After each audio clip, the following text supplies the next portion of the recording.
Bonjour à tous, j'espère que vous allez bien. Je m'appelle Roman Christ et bienvenue sur ma chaîne YouTube. Dans cette vidéo-là, j'avais sur le cœur de faire une étude biblique parce que j'en faisais dans les dernières vidéos, peut-être l'année passée, puis j'en ai pas vraiment refait depuis. Mais je pense que c'est vraiment une bonne chose. Des fois, juste d'aller voir qui est Roman Christ, comment il a compris ce passage-là, ou aller voir telle autre personne à qui lui a compris ça. Pas tant qu'on doit se nourrir de tout à gauche à droite, mais des fois ça fait juste nous confirmer qu'ok, on a vraiment réussi la bonne chose du Saint-Esprit. Puis c'est vraiment de lire pour nous-mêmes, alors pas nécessairement se baser sur les autres, mais juste euh, de lire par nous-mêmes puis laisser le Saint-Esprit nous guider. Puis j'aimerais ça dans le futur aborder tous les chapitres dans le Nouveau Testament, puis faire des listes de lecture. Pas nécessairement, pas nécessairement que je vais toutes les aborder dans l'ordre, mais au fur et à mesure que je vais les aborder, supposons chapitre 1 de tel livre, chapitre 2 de l'autre, puis je reviens après ça dans le même chapitre, dans le même livre, le chapitre suivant, ben, je vais pouvoir faire des listes de lecture puis avoir quasiment tout le Nouveau Testament qu'on va avoir abordé. Mais bon, ça va être dans plusieurs années parce que ça va prendre énormément de vidéos. Mais aujourd'hui, j'avais sur le cœur Jean 8. Je pense que c'est vraiment un sujet d'actualité. On va voir que le monde est vraiment empris avec la religion. Alors, dès que tu dis à quelqu'un que tu crois en Dieu, ben il va dire t'es quelle religion, vous comprenez? Le monde, ça s'attache tout le temps à une religion, une forme de nom, une forme des choses terrestres qu'on peut s'identifier. Puis vous allez voir que tout le ministère de Jésus-Christ sur terre, c'était quasiment tout contre les pharisiens puis contre la religion. Alors les gens, quand ils pensent, quand tu leur parles de Dieu, ils s'imaginent tout de suite la religion, ils s'imaginent tout de suite les personnes avec des longues robes, des personnes qui sont hypocrites. Puis ça fait qu'ils se ferment tout de suite à Dieu. Puis ça, c'est exactement ce que le diable veut. Mais vous allez voir que, comme je disais, le ministère de Jésus-Christ, quand on regarde la Bible, la LSG, Louis II, KJV, King James Bible, les meilleures versions de la Bible, vous allez voir que euh, tout le ministère de Jésus-Christ est contre la religion. Contre toute la religion des hommes, je veux dire. Vraiment la religion que l'homme a bâtie à travers le temps. Puis c'est vraiment ça qu'on va voir dans Matthieu, Marc, Luc et Jean. Comment Jésus-Christ reprochait aux pharisiens qui étaient vraiment la secte religieuse de ce temps-là, qui était la secte juive, où ce qui est vraiment... euh, c'était ceux qui étaient le plus proche de la parole, qui étaient vraiment dans la parole de Dieu. Mais il va leur reprocher de ne pas vraiment avoir fait la volonté de Dieu, puis d'avoir endurci leur cœur avec ça. Puis quand tu sers Dieu, le plus gros défi, c'est de ne pas tomber dans l'orgueil, puis de ne pas perdre l'amour en fait. Parce que la parole de Dieu te transforme, mais à un certain point, quand tu as trop la connaissance, tu as trop la connaissance de la parole de Dieu, ça vient enfler les gens d'orgueil. Puis c'est ça la religion, puis personne n'est à l'abri de ça. Moi-même, je suis pas à l'abri de l'orgueil, puis de toutes ces choses-là. Et même, j'ai failli aborder aujourd'hui 1 Corinthiens 13, peut-être dans la prochaine vidéo. Mais vraiment, que tu peux avoir toute la connaissance, toutes ces choses-là, mais si t'as pas l'amour, ça sert à rien. Alors, sans plus tarder, on va commencer à lire. Jésus se rendit à la montagne des Oliviers, mais dès le matin, il alla de nouveau dans le temple, et tout le temple vint à lui, s'étant assis et il les enseignait. Alors déjà là, on voit que on voit la puissance que Jésus-Christ avait dans ce temps-là. Des fois, on s'imagine que ok, Jésus-Christ est apparu dans le monde, il a fait son petit chemin de vie, puis il est mort sur la croix, puis... Mais c'est beaucoup plus que ça. On va voir qu'ici, il s'assit dans le temple, puis tout le peuple vint à lui. Alors on voit vraiment la puissance et l'autorité que Jésus-Christ avait dans ce temps-là. Puis même la raison pourquoi les Romains et les Juifs avaient crucifié Jésus-Christ, c'est qu'il y avait tellement de puissance dans le monde, il y avait tellement de chamboulements à travers son nom, à travers ce qu'il enseignait, que tout euh, le pouvoir politique, le pouvoir économique était shaké par ça en fait. Puis c'est vraiment ça, la puissance de Dieu, l'Esprit de Dieu peut pas vraiment rester dans ce monde-là. Puis c'est pas pour rien que Dieu est venu à travers un corps humain, c'est parce que son esprit devait se cacher derrière quelque chose. Dieu peut pas vraiment cohabiter dans ce monde-là parce que la lumière et les ténèbres peuvent pas cohabiter ensemble directement. Puis bon, on n'embarquera pas là-dedans, mais vous verrez qu'on vit dans un monde physique, puis on vit à la fois dans un monde spirituel. notre ombre est comme en même temps dans le monde spirituel et en même temps dans le monde physique. Puis c'est comme si le monde physique c'était comme juste une couverture pour nous protéger justement du monde spirituel. Mais bon, on n'embarquera pas là-dedans. Ensuite, versets 3 et 4. Alors les scribes et les pharisiens amenèrent une femme surprise en adultère, et la plaçant au milieu du peuple, ils dirent à Jésus, Maître, cette femme a été surprise en flagrant délit d'adultère. Moïse dans la loi nous a ordonné de lapider de telles femmes. Toi donc, que dis-tu? Il disait cela pour l'éprouver, afin de pouvoir l'accuser. Mais Jésus s'étant baissé, écrivait avec le doigt sur la terre. Ça, c'est vraiment puissant, ce passage-là, parce qu'il y a quelque chose de caché ici. Alors,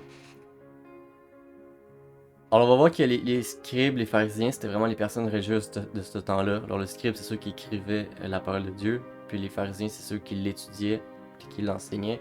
Ils vont emmener une femme qui était surprise en adultère. Alors, l'adultère, c'est vraiment que tu trompes ton mari, tu trompes ta femme ou ton mari, puis ça devient de l'adultère, qui est un commandement.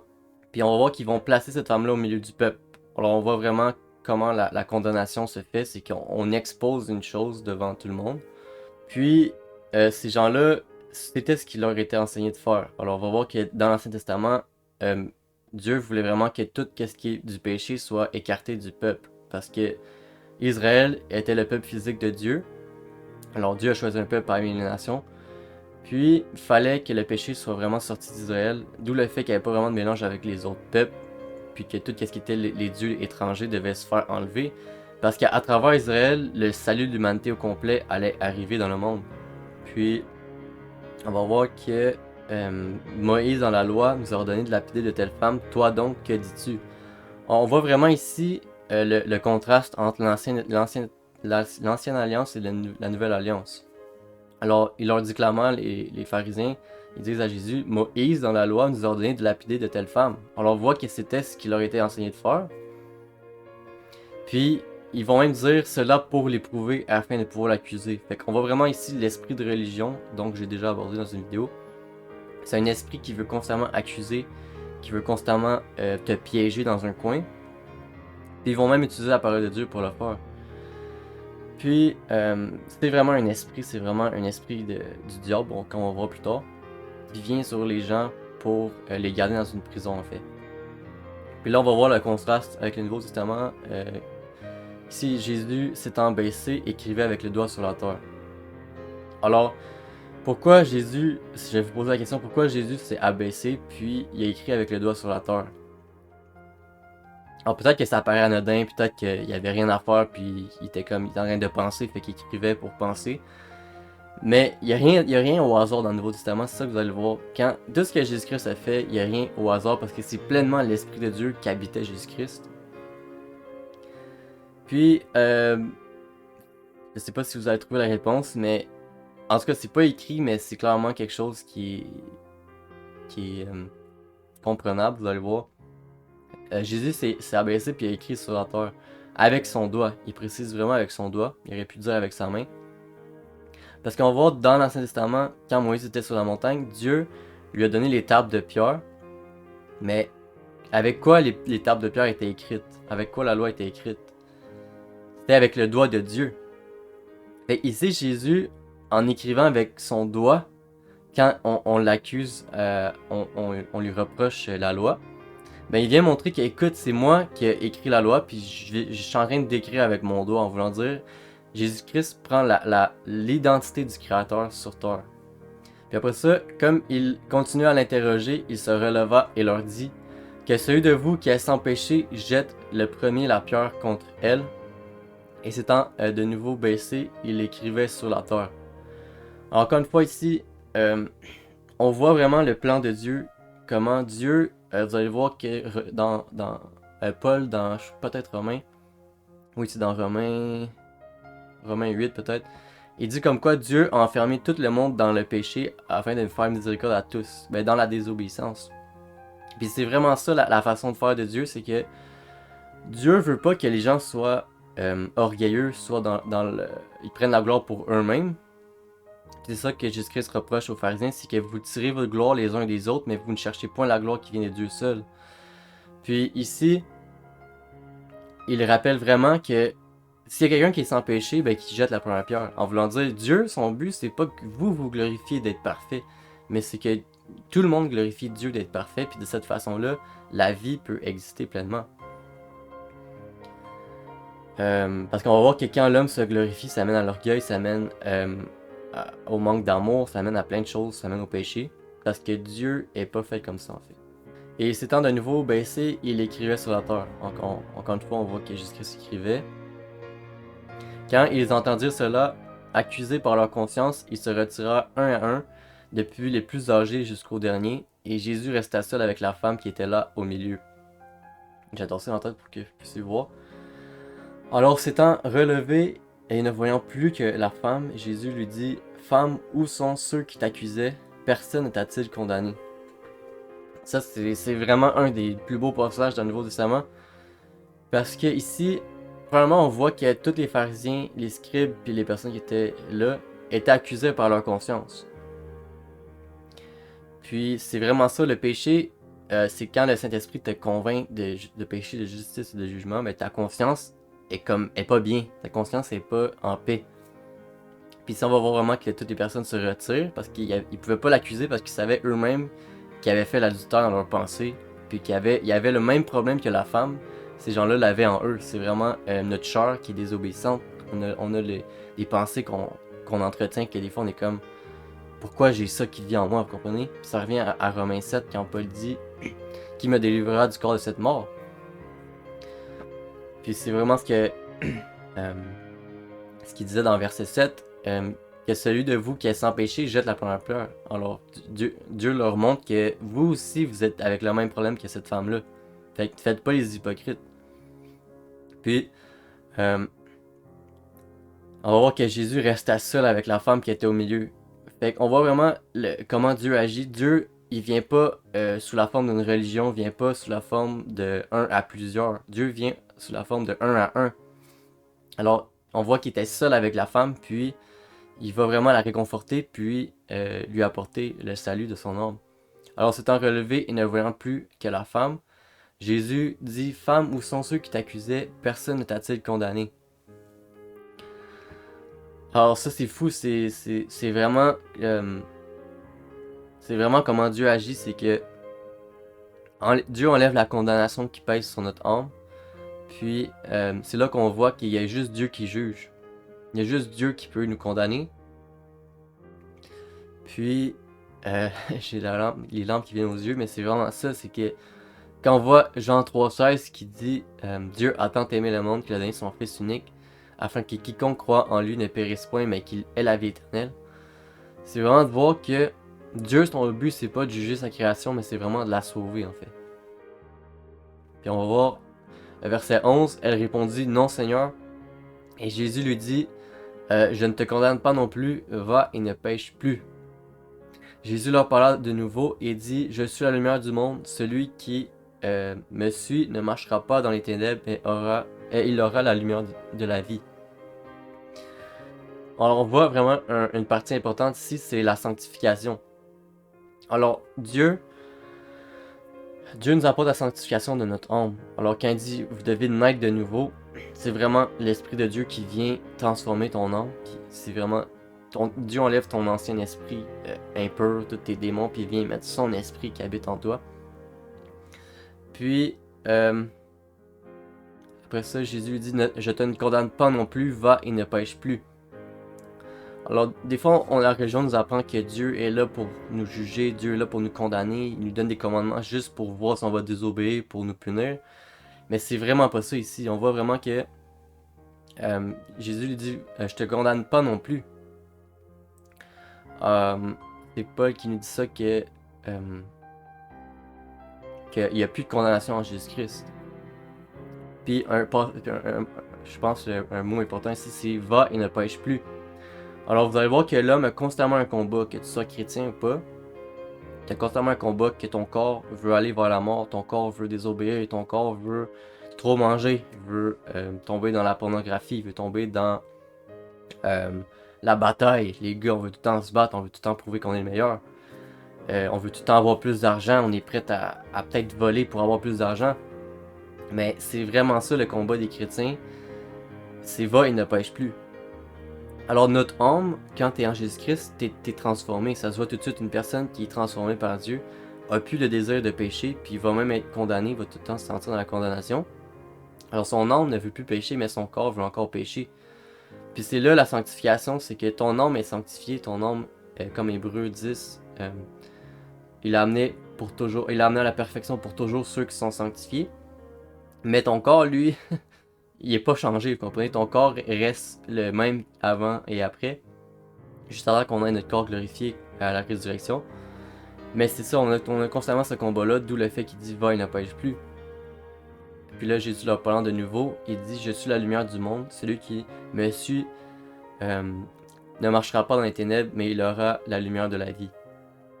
Alors c'est vraiment ça, quand t'es en Jésus-Christ, tu marches plus dans les ténèbres, parce que t'es une nouvelle créature. Verset 13. Là-dessus, les pharisiens lui dirent tu rends témoignage de toi-même, ton témoignage n'est pas vrai. Alors dans l'Ancien Testament, pour condamner quelqu'un, on n'avait pas des iPhones, on n'avait pas des Samsung pour prendre des vidéos puis prouver que ok, telle personne a tué quelqu'un, on l'a filmé. Non, ça fonctionnait pas comme ça, c'était sur le témoignage de minimum 2 personnes. D'où le fait que les Juifs viennent accuser Jésus ici de dire que ton témoignage vient de toi-même. Alors on avait besoin de 2 personnes qui avaient vu la même chose puis qui témoignaient la même chose pour pouvoir confirmer. Puis c'est logique. On s'entend que si 2 personnes qui se connaissent pas nécessairement, qui n'ont pas le même intérêt, ils n'ont pas un conflit d'intérêt, ils témoignent d'avoir vu la même chose dans les mêmes circonstances, ben scientifiquement parlant, on peut s'accorder que c'est vrai. Puis Jésus a répondu, verset 14, « Quoique je rende témoignage de moi-même, mon témoignage est vrai, car je sais d'où je suis venu et où je vais, mais vous, vous ne savez d'où je viens, ni d'où je vais, ni où je vais. » Alors ici, Jésus-Christ vient clairement rappeler que son témoignage est vrai, car je sais d'où je suis venu et où je vais. Alors ici, il vient vraiment dire que je suis venu du Père, puis je m'en retourne au Père, puis ce que je dis, ça vient pas de moi-même. Mais vous, vous ne savez d'où je viens, ni d'où je vais, ni où je vais. C'est pas des passages qui sont faciles à lire, désolé. Mais c'est vraiment ça, c'est que l'homme comprend pas qu'est-ce que Dieu fait nécessairement. Il faut faire confiance à Dieu, d'où le fait qu'on doit avoir la foi. Il ne doit pas constamment questionner qu'est-ce que Dieu fait. Jésus-Christ s'est annoncé dans l'Ancien Testament, Isaïe, tous les cantiques, tous les psaumes de David, nous enseignent que Dieu allait nous envoyer un sauveur. Alors, c'est vraiment de faire confiance à Dieu, puis ces pharisiens-là étaient supposés savoir ça. De la même façon qu'aujourd'hui, si on demande à un chrétien, Jésus-Christ revient-tu bientôt? Un vrai chrétien va dire oui, Jésus-Christ revient bientôt parce qu'il l'a annoncé. Puis on voit toutes les prophéties, on voit les signes des temps, on sait que Jésus-Christ est à la porte. Verset 15. Vous jugez selon la chair, moi je ne juge personne. Et si je juge, mon jugement est vrai car je ne suis pas seul, mais le Père qui m'a envoyé est avec moi. Alors, vous allez voir que les hommes vont juger selon la chair. Les hommes vont dire, ok, telle personne est pas chrétienne parce que je l'ai vu faire telle chose. Alors les hommes, ils voient juste le physique, mais Dieu voit le spirituel. Dieu voit notre cœur directement. Puis quand on parle du cœur, on parle de l'homme. Puis ici, Jésus-Christ dit, je ne suis pas seul, mais le Père qui m'a envoyé est avec moi. Alors on voit vraiment que Jésus-Christ avait 2 natures. Alors il y avait une nature humaine, il y avait un corps humain comme moi et toi, mais il y avait l'Esprit de Dieu qui animait ce corps-là. D'où le fait que vous allez voir à la fois le corps parler puis l'esprit parler. Ça mélange énormément les gens, mais c'est vraiment ça. Puis d'où le fait que c'est des mystères cachés, que Jésus-Christ se révèle à qui il veut. Alors quelqu'un qui n'est pas en accord avec lui, il va jamais comprendre la croix, il va jamais comprendre le sacrifice de Dieu sur la croix, ça va être complètement une folie pour lui, parce que c'est un mystère que Dieu révèle à ceux qui le cherchent, ceux qui le veulent réellement. On appelle ça le mystère du royaume des cieux. Verset 17-18. Il a été écrit dans votre loi que le témoignage de 2 hommes est vrai. Je rends témoignage de moi-même et le Père qui m'a envoyé rend témoignage de moi. Ça, j'ai fait un blog sur ça. Je vais vous le montrer. Alors ici, vous voyez les 350 prophéties de l'Ancien Testament accomplies par Jésus-Christ. Puis dans ce blog-là, on voit vraiment... c'est vraiment ici, vous allez voir, le lien vers les 351 prophéties de l'Ancien Testament. C'est un PDF qui te montre toutes les prophéties de l'Ancien Testament accomplies par Jésus-Christ. Puis il y en a au moins 351. Que ce soit dans Genèse, que ce soit dans Exode, Deutéronome, que ce soit même dans les psaumes de David, jusqu'à Malachi. On voit vraiment que la vie de Jésus-Christ est décrite dans les détails de A à Z. D'où le fait que quand Jésus-Christ vient dans le monde, il vient pas de nulle part comme un autre prophète qu'on pourrait connaître. Mais il vient en ayant tout l'Ancien Testament qui témoigne de lui puis qui annonce ce qu'il était supposé faire dans le monde. D'où le fait qu'il dit « Le Père rend lui-même témoignage de moi », c'est que Jésus-Christ vient dans le monde, mais sa vie au complet est déjà témoignée d'avance. Puis, c'est ça, le blog est accessible sur le site si vous le cherchez, ou même sur Internet, vous pouvez l'écrire, vous allez trouver. Maintenant, versets 19 à 20. « Et lui dire donc, où est ton Père? Jésus répondit, vous ne connaissez ni moi ni mon Père. Si vous me connaissiez, vous connaîtriez aussi mon Père. Jésus dit ces paroles enseignant dans le temple, au lieu où était le trésor. Et personne ne le saisit parce que, désolé, son heure n'était pas encore venue. Alors il leur dit clairement, vous ne connaissez ni moi ni mon Père. Si vous me connaissiez, vous connaîtriez aussi mon Père. Alors c'est là qu'on va voir l'esprit de religion qui fait semblant de connaître Dieu, qui fait semblant de suivre Dieu, mais il connaît pas vraiment qui est Dieu. Puis c'est vraiment ça le but du diable, c'est de décevoir les hommes en leur montrant une fausse facette de Dieu à travers la religion. Mais Dieu veut pas une religion avec nous, puis c'est ça qu'on voit à travers le mystère de Matthieu, Marc, Luc et Jean. Dieu veut une relation. Puis tout ce qui est de la religion, c'est de l'hypocrisie en fait. C'est là pour endormir les gens, c'est là pour séduire les gens, c'est là pour emprisonner les gens et contrôler les gens. Puis on va voir Jésus dit ces paroles enseignant dans le temple au lieu où était le trésor et personne ne le saisit parce que son nom n'était pas encore venu. On voit vraiment l'autorité que Dieu avait. Puis on voit que la vie de Jésus-Christ de A à Z, c'était pas un hasard. D'où le fait ici que personne ne le saisit. Pas parce qu'il voulait pas le saisir, mais c'est parce qu'il pouvait juste pas. Donc on va voir Jésus-Christ devant Pilate qui dit si tu veux, pourquoi je suis là devant toi aujourd'hui, c'est parce que mon père t'a permis d'être à l'autorité de l'Empire, vous comprenez? 21-22, Jésus leur dit encore, je m'en vais et vous me chercherez et vous mourrez dans vos péchés, vous ne pouvez venir où je vais. Sur quoi les Juifs dirent, se tuera-t-il lui-même, puisqu'il dit, vous ne pouvez venir où je vais. Alors ici, il dit, je m'en vais et vous me chercherez et vous mourrez dans vos péchés. Alors il fait référence au fait qu'il va retourner là-haut, il va se faire enlever vers le Père, après sa crucifixion, sa résurrection. Il dit clairement, vous mourrez dans vos péchés. Puis ça, il va le dire plusieurs fois dans le Nouveau Testament, que clairement, si tu crois pas en Jésus-Christ, tu vas mourir dans tes péchés. Puis là, on va voir que ça va vraiment venir choquer l'esprit de religion, l'esprit qui est antéchrist, en fait, qui veut pas que l'humanité soit sauvée. Sur quoi les Juifs dirent, se tuera-t-il lui-même, puisqu'il dit, vous ne pouvez venir où je vais. Puis on va voir vraiment ici l'esprit de moquerie, qui va comme détourner tout ce que Dieu dit. Il va dire, ah, il va-tu suicider, en voulant dire que c'est de la foutaise qu'est-ce qu'il dit. Verset 23, il leur dit, vous êtes d'en bas, moi je suis en haut, vous êtes dans ce monde, moi je ne suis pas de ce monde. C'est pourquoi je vous ai dit que vous mourrez dans vos péchés, car si vous ne croyez pas ce que je suis, vous mourrez dans vos péchés. Puis il leur rappelle que vous êtes d'en bas, moi je suis d'en haut, alors clairement Dieu est par-dessus nous, et que Dieu est pas de ce monde-là.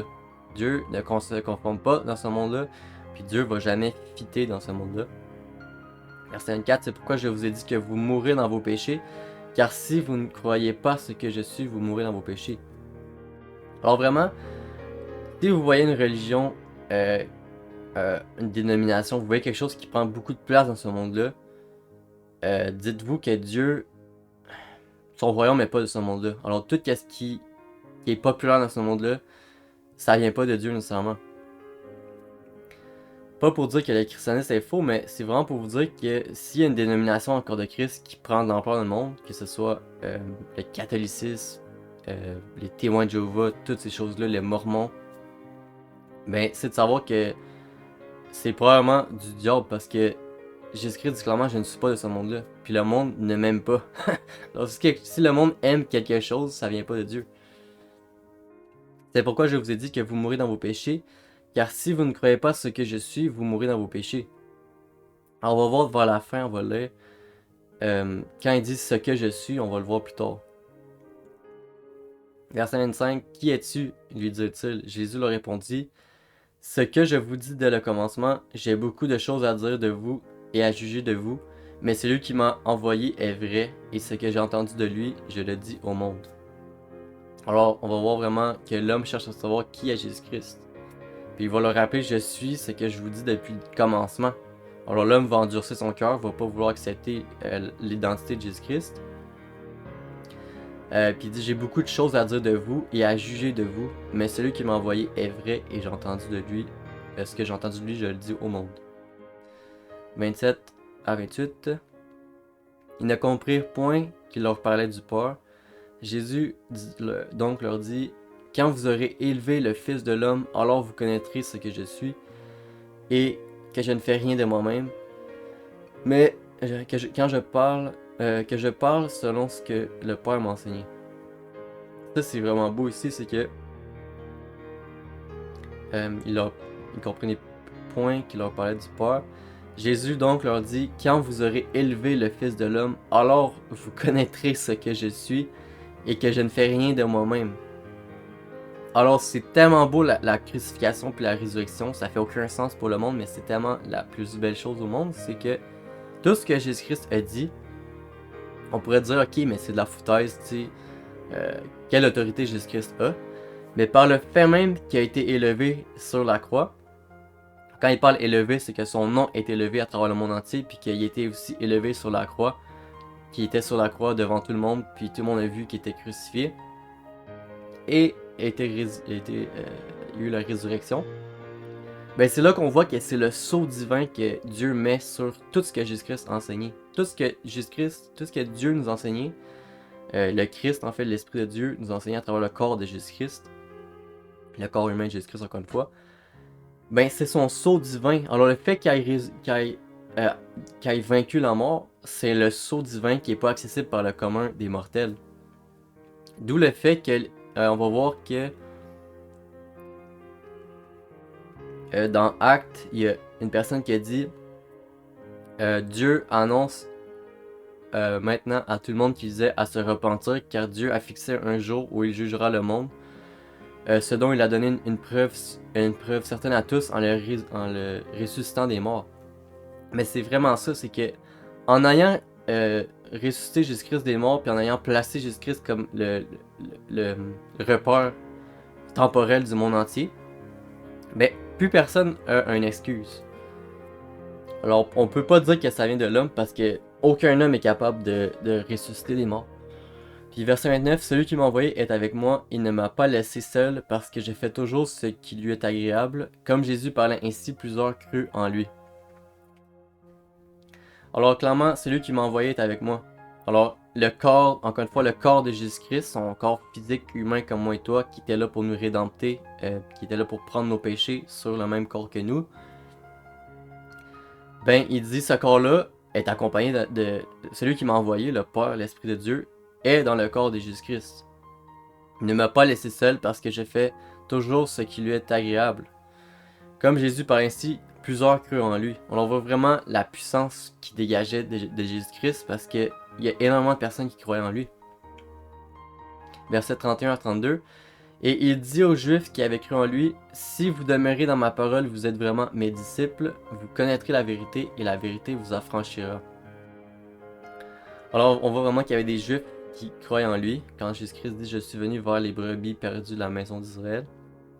Si vous demeurez dans ma parole, vous êtes vraiment mes disciples. Alors c'est vraiment ça qui est important, c'est de demeurer dans la parole de Dieu.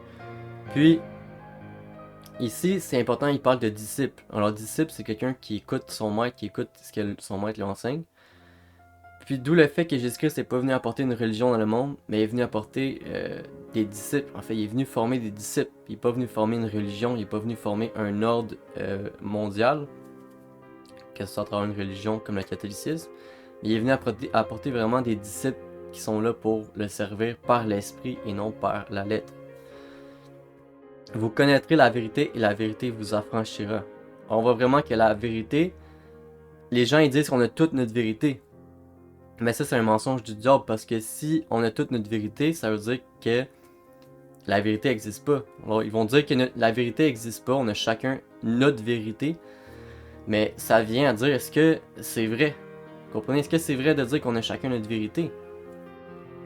Mais ce que ces gens-là, ils veulent dire vraiment, c'est que personne a la vérité, puis on a toute notre opinion, puis personne connaît la vérité. Mais ça, c'est faux. Il y a des gens qui connaissent la vérité, puis la vérité, c'est Jésus-Christ, quand il dit « Je suis le chemin, la vérité et la vie ». Puis, c'est vraiment ça. Il y a une vérité qui existe, puis tous les autres qui disent que la vérité n'existe pas, c'est qu'ils l'ont jamais connue, puis ils ont leur opinion, en fait. Puis il dit clairement que la vérité vous affranchira. La vérité, c'est pas quelque chose que t'entends, puis... La vérité, c'est soit tu l'acceptes ou tu la rejettes, avec l'endurcissement du cœur de l'homme. Ben c'est vraiment ça, la vérité va changer ta vie, la vérité va venir...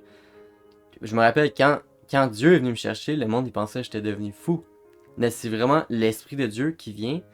C'est pas juste un homme qui vient te convaincre, c'est vraiment l'Esprit de Dieu qui vient te convaincre ton cœur. Alors quand il dit « Vous me chercherez, vous me trouverez si vous me cherchez de tout votre cœur », c'est vraiment ça. Quand Dieu vient te chercher, tu parais fou pour le monde entier parce que ton... comment dire? Quand Dieu vient te chercher, c'est vraiment en esprit. C'est vraiment l'Esprit de Dieu qui vient te convaincre, qui est avec toi. Et c'est vraiment ça, c'est le Saint-Esprit en fait. Ensuite, verset 23, ils lui répondirent, « Nous sommes la postérité d'Abraham et nous ne fûmes jamais esclaves de personne. Comment dis-tu, vous deviendrez libres? » En vérité, je vous le dis, leur répliqua Jésus, quiconque se livre au péché est esclave du péché. Alors Jésus vient rappeler le fait même pourquoi il est dans le monde. Alors les Juifs, c'est un peuple extrêmement orgueilleux parce que c'est un peuple qui a été choisi par Dieu pour amener le salut de l'humanité au complet. Puis, on va voir que les Juifs, même encore aujourd'hui, ils ont encore ce problème d'orgueil-là, puis je les comprends parce que c'est un peuple qui a énormément d'histoires avec Dieu, que ce soit juste de Exode jusqu'à Malachie, jusqu'à Jésus-Christ. C'est vraiment un peuple béni de Dieu. Puis, les Juifs comprenaient pas comment ils pouvaient devenir libres. Puis c'est vraiment ça l'esprit de religion. L'esprit de religion t'amène à croire que tu deviens parfait en suivant la loi, que t'es plus un pécheur, puis que tout le reste du monde c'est des pécheurs. Mais Jésus-Christ vient leur rappeler que je suis pas venu pour les justes, je suis venu pour les malades. En vérité, je vous le dis, leur répliqua Jésus, quiconque se livre au péché est esclave du péché. Alors il leur rappelle que je suis venu pour vous sauver du péché. Alors la loi est là comme un pédagogue pour nous enseigner qu'on a besoin d'être sauvés. Puis les Juifs, ils avaient oublié qu'ils étaient esclaves du péché, ou ils savaient juste pas. Puis c'est vraiment ça, l'homme a besoin de la justice de Dieu, la justification imputée, pour être libre du péché. Versets 35 à 36. Or l'esclave ne demeure pas toujours dans la maison, le Fils y demeure toujours. Si donc le Fils vous affranchit, vous serez réellement libre. Puis c'est vraiment ça, l'esclave ne demeure pas toujours dans la maison, le Fils demeure toujours. Il rappelle aux hommes que vous pouvez pas demeurer dans la maison de Dieu, vous pouvez pas demeurer en communion avec Dieu. Mais moi je le peux parce que je suis l'Esprit de Dieu. Je suis Dieu même. Puis 36, si donc le Fils vous affranchit, vous serez réellement libre. Alors tant que l'homme n'a pas été affranchi du péché, il peut pas être libre du péché. 37, je sais que vous êtes la postérité d'Abraham, mais vous cherchez à me faire mourir. Parce que ma parole ne pénètre pas en vous, je dis ce que j'ai vu chez mon père, et vous faites ce que vous avez entendu de la part de votre père. Si on va voir pourquoi il dit de votre père. Mais il dit clairement que je sais que vous êtes dans la postérité d'Abraham en termes de physique, en termes de sang, vous êtes de la postérité d'Abraham. Mais vous cherchez à me faire mourir parce que ma parole ne pénètre pas en vous. Puis c'est vraiment ça, la bonne nouvelle. Toi, t'endurcis ton cœur, puis tu dis non, moi je l'accepte pas. Moi je rejette ça, tout ce qui est Dieu, je veux rien savoir. Moi je pense que je suis une bonne personne, Dieu va m'accepter comme je suis. Ça, c'est endurcir son cœur face à la parole de Dieu, puis à son esprit. Je dis ce que j'ai vu chez mon père. J'ai vu chez mon père. Et vous, vous faites ce que vous avez entendu de la part de votre père.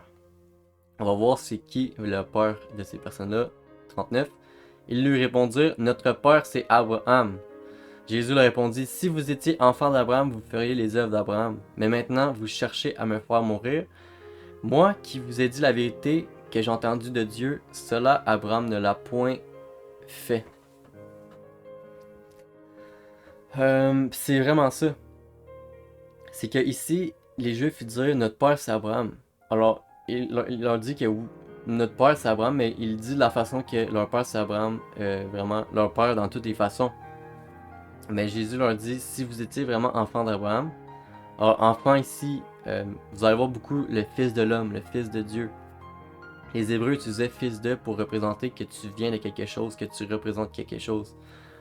Puis ici, il dit si vous étiez enfant d'Abraham, fils d'Abraham, vous feriez les œuvres d'Abraham. Alors vous feriez les œuvres d'Abraham, vous feriez comme Abraham en fait.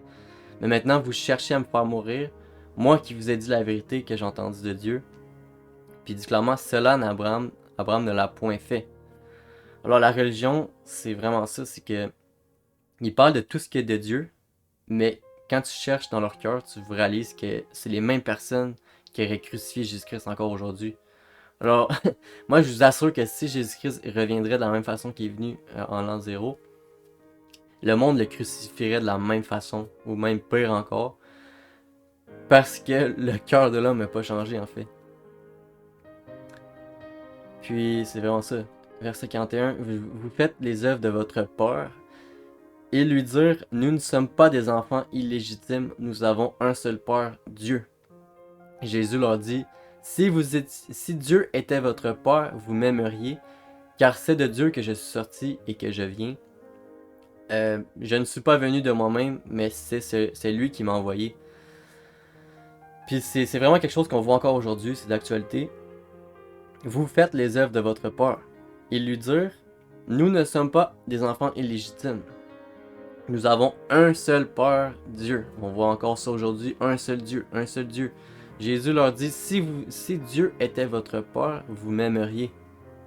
Mais car c'est de Dieu que je suis sorti et que je viens. Alors Jésus-Christ, c'est pleinement Dieu qui vient parmi nous. C'est vraiment notre Dieu invisible qui vient se représenter à nous à travers une facette qu'on peut voir physiquement. Je ne suis pas venu de moi-même, mais c'est lui qui m'a envoyé. Verset 43, pourquoi ne comprenez-vous pas mon langage? Parce que vous ne pouvez écouter ma parole, vous avez pour peur le diable. Et vous voulez accomplir les désirs de votre peur. Il a été meurtrier dès le commencement et il ne se tient point dans la vérité, parce qu'il n'a pas de vérité en lui. Lorsqu'il profère le mensonge, il parle de son propre fond, car il est menteur et le peur du mensonge.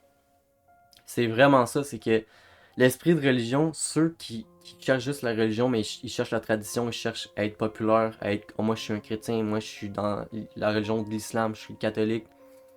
Ces gens-là, ils cherchent juste à plaire aux gens par leur identité terrestre, mais ils cherchent pas vraiment Dieu. Puis c'est vraiment ça qu'il leur reproche ici, vous ne pouvez comprendre mon langage. On va voir dans Isaïe, Dieu a fermé leurs yeux afin qu'ils... je le dis pas parfaitement, mais ils vont voir puis ils vont point voir, ils vont entendre mais ils vont point comprendre. C'est vraiment ça. Les personnes qui veulent juste la religion, Dieu a dit c'est bon, je vous donne la religion, mais vous allez pas comprendre vraiment qui je suis parce que vous voulez pas de moi. Vous avez pour père le diable. Alors vraiment, quand je vous disais tantôt que l'esprit de religion, c'est l'esprit du diable, c'est vraiment ça. Toutes les personnes qui sont sous la religion sont sous l'emprise du diable parce que Dieu veut pas une religion pour nous. Il veut une relation, il veut une communion sincère avec nous. Et vous voulez accomplir les désirs de votre peur. Alors le diable, ce qu'il fait, c'est qu'il utilise la religion pour tuer. Alors vraiment, toutes les religions que vous allez voir dans le monde qui tuent des personnes au nom de tel Dieu, c'est le diable qui les commande. Puis il dit clairement, il a été meurtri dès le commencement. Alors le diable, dès le commencement avec Caïn et Abel, on voit que le diable à travers Caïn a tué Abel. Puis il va dire qu'il ne se tient point dans la vérité parce qu'il n'a pas de vérité en lui. Tout ce que le diable fait, c'est dans le mensonge. Il n'y a rien de vérité. Bien qu'il puisse avoir une facette de vérité, on va voir que derrière cette couverture de vérité-là, il y a le mensonge qui se cache. Parce qu'il n'y a pas de vérité en lui. Lorsqu'il profère le mensonge, il parle de son propre fond. Alors on va voir que le diable cherche sa propre gloire. D'où le fait que Jésus-Christ va dire comment pouvez-vous croire, vous qui tirez votre gloire les uns les autres et qui ne cherchez point la gloire qui vient de Dieu seul? L'homme, à travers la religion, cherche sa propre gloire, cherche à montrer qu'il est meilleur que les autres. Mais il dit que c'est vraiment comme le diable. Le diable, son but, c'est de tirer la gloire pour lui-même. Le diable veut que tout le monde l'adore à travers toutes les diverses religions que vous allez voir. Puis il va dire car il est menteur et le père du mensonge. Or, c'est vraiment ça, tout le mensonge, ça vient du diable, ça vient pas de Dieu. Il y a des gens qui disent ok, mais pourquoi il y a tant de religions, pourquoi la vérité n'existe pas? C'est parce que ce monde-là est impacté par deux puissances. Enfin, à la fois la puissance du diable, mais à la fois la puissance de Dieu. Quand il dit le prince de ce monde est déjà jugé, c'est vraiment que ce monde-là est dirigé par le diable. Bien qu'il n'y ait pas l'autorité absolue sur nous, mais c'est Dieu qui a l'autorité absolue. 45-46. Et moi, parce que je dis la vérité, vous ne croyez pas. Qui de vous me convaincra de péché? Si je dis la vérité, pourquoi ne me croyez-vous pas?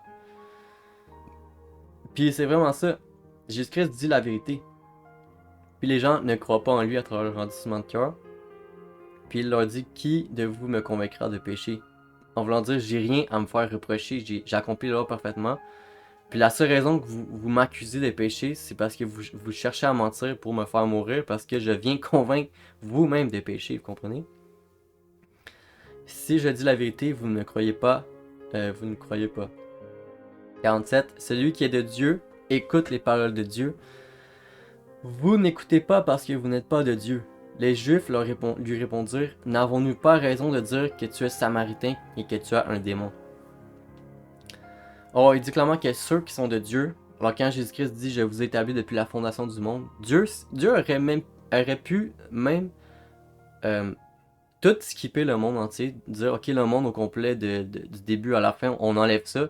Je sais déjà que telle et telle personne va croire en moi, telle et telle personne va vouloir tuer, va vouloir aller voir le diable.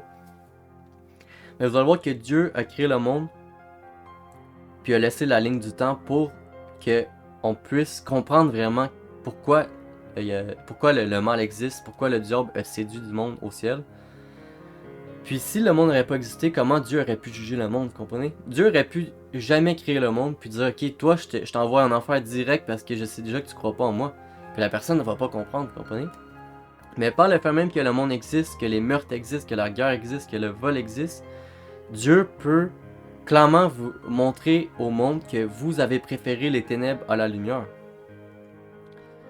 Peut-être que je déborde un peu du passage ici, mais c'est vraiment ça que le Saint-Esprit m'a montré, c'est que Dieu a même pas besoin de tout ce qui se passe dans le monde pour nous juger. Dieu connaît déjà telle personne appartient au diable, telle personne m'appartient. Quand il dit je suis venu vers mes brebis entendent ma voix, je les connais et elles me suivent. Quand il dit je les connais, c'est parce qu'il sait déjà qui appartient à Dieu. Pas qu'on est prédestiné, puis il y en a qui sont prédestinés à l'enfer, d'autres qui sont au ciel.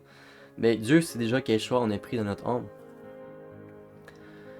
Puis on va voir que les personnes qui sont pas de Dieu, tu vas leur parler de Dieu, puis leur esprit va carrément fermer leur cœur. Leur âme, ils ont pris un choix, ils ont pris une décision de pas croire en Dieu. Puis dès que tu leur parles de Dieu, ils vont vouloir changer de sujet, puis ils vont être vraiment inconfortables. Mais c'est vraiment ça, c'est pas des personnes qui sont de Dieu. Les Juifs lui répondirent, n'avons-nous pas raison de dire que tu es samaritain? Samaritain, c'était une secte des Juifs qui était comme un peu corrompue, que les Juifs reconnaissaient comme étant une hérésie dans ce temps-là. D'où vous allez voir la femme samaritaine qui vient vers Jésus-Christ puis lui dit pourquoi tu me parles? La femme samaritaine dit pourquoi toi tu me parles quand tous les autres Juifs me rejettent? Puis là, ils vont dire n'avons-nous pas raison de dire que tu as un démon? Puis c'est vraiment ça, ils voyaient les Samaritains comme étant des personnes qui sont pas en accord avec Dieu. Puis c'est dangereux ce qu'ils vont dire ici, ils vont clairement voir l'Esprit de Dieu à travers Jésus-Christ, puis l'accuser d'être un démon. C'est des personnes qui, pendant des années, ils disent qu'ils lisent la parole de Dieu, qui sont des Juifs. Mais quand Dieu va vraiment vers eux, ils l'accusent d'être le diable. Vous comprenez? C'est comme, qu'est-ce que tu veux que Dieu fasse de plus pour toi? Tu viens clairement de dire que nous, Dieu, on le voit comme le diable, puis le diable, on le voit comme Dieu, vous comprenez? C'est ça qui est dangereux dans ce monde-là, c'est qu'il y a des personnes, il y a des religions qui affirment qu'on a tous le même Dieu, qui disent « Ah, nous, notre Dieu, c'est telle personne ». Mais quand tu pousses plus loin, tu te rends compte que leur Dieu, c'est le diable. Ils ont choisi que le diable était leur Dieu. Puis c'est vraiment ça que Jésus-Christ dit ici. 49 à 50, Jésus répliqua « Je n'ai point de démon, mais j'honore mon Père et vous m'outragez. Je ne cherche point ma gloire, il en est un qui la cherche et qui juge. » Alors Jésus rappelle clairement « Je suis pas un démon, je suis clairement Dieu qui vient vers vous. J'honore mon Père et vous m'outragez. Je ne cherche point ma gloire, et il en est un qui la cherche et qui juge. » En voulant dire ici que moi-même, j'ai rien à faire. Genre, je suis pas venu ici pour contrôler le monde, je suis pas venu ici pour renverser les empires. Je suis venu pour chercher la gloire de mon Père qui est là-haut. 51 à 52. En vérité, je vous le dis, si quelqu'un garde ma parole, il ne verra jamais la mort. Mais maintenant, lui dire les Juifs, nous connaissons que tu es un démon, Abraham est mort, les prophètes aussi, et tu dis si quelqu'un garde ma parole, il ne verra jamais la mort. Puis, on va voir qu'ici, il parle de la mort, mais dans son ensemble. Il parle vraiment de la mort, pas juste la mort physique, mais il parle de la mort dans son autorité spirituelle. Le péché, en fait. Maintenant, lui dire, les Juifs, nous connaissons que tu es un démon. Ils disent clairement que ce que tu dis, c'est de la foutaise, parce que Abraham est mort, les prophètes sont morts, puis tu viens nous dire que celui qui garde dans ma parole, il ne verra jamais la mort. Mais c'est vraiment ça, c'est que quand tu gardes la parole de Dieu, quand on dit garder la parole de Dieu, c'est l'accepter dans son cœur, c'est pas endurcir son cœur. Quand tu gardes la parole de Dieu, la mort a plus d'autorité sur toi. Les démons ont plus d'autorité sur toi, le diable a plus d'autorité sur toi, la dépression a plus d'autorité sur toi, le péché, la mort, le vol, la séduction, toutes ces choses-là ont plus d'autorité sur ton âme. D'où le fait que tu as la joie, tu as la paix, tu as l'amour qui vient instantanément à travers le fait que tu acceptes la parole de Dieu. Mais c'est vraiment ça, c'est que tu es libéré de la mort, tu es libéré de la puissance du diable qui régnait dans ta vie et sur ton âme. Pas nécessairement que tu vas pas mourir physiquement, encore une fois, on va tous mourir physiquement. Mais après cette mort-là, la question c'est, est-ce que la mort a encore d'emprise sur toi? Alors notre corps, la mort a encore d'emprise sur notre corps physique, mais la mort n'a plus d'emprise sur notre âme. 53, 54. Es-tu plus grand que notre père Abraham qui est mort? Les prophètes aussi sont morts. Qui prétends-tu être? Jésus répondit, si je me glorifie moi-même, ma gloire n'est rien. C'est mon Père qui me glorifie, lui que vous dites être votre Dieu. Puis c'est vraiment ça, Jésus-Christ affirmait être plus grand qu'Abraham. Puis là, ils vont dire, qui prétends-tu être? En voulant dire, Jésus-Christ prenait tellement une identité genre divine, qu'ils vont clairement le dire, tu te prends pour qui? Comme on dit aujourd'hui. Puis Jésus répondit, si je me glorifie moi-même, ma gloire n'est rien. C'est mon Père qui me glorifie, c'est lui que vous dites être votre Dieu. On va voir vraiment qui prétend être Jésus-Christ plus loin. 55. Et que vous ne me connaissez pas, pour moi, je le connais. Et si je disais que je ne le connaissais pas, je serais semblable à vous, un menteur. Mais je le connais et je garde sa parole. Abraham, votre père, a tressailli de joie de ce qu'il verrait mon jour, et il l'a vu et il s'est réjoui. Alors ici, il dit clairement, je connais Dieu, puis si Jésus-Christ affirmait ne pas connaître Dieu, il serait un menteur comme les Juifs de ce temps-là, les pharisiens. Mais je le connais et je garde sa parole. Puis là, après ça, il va dire, Abraham a tressailli de joie de ce qu'il verrait mon jour, il l'a vu. Et il s'est très... Parce que Abraham a reçu les promesses que toutes les familles allaient être bénies à travers lui, famille du monde. Puis Abraham a vraiment vu cette promesse-là parce qu'Abraham est avec le Père en ce moment. En tout cas, je pense que c'est ça, je veux pas dire n'importe quoi ici, mais il y a plusieurs hypothèses ici qu'il verrait mon jour. C'est quoi ce jour-là? En fait, Abraham a vu les promesses de Dieu, puis il s'est réjoui. 57 à 58. Les Juifs lui dirent: Tu n'as pas encore 50 ans et tu as vu Abraham. Ça, c'est le meilleur passage du chapitre ici. Jésus leur dit: En vérité, je vous le dis, avant qu'Abraham fût, je suis.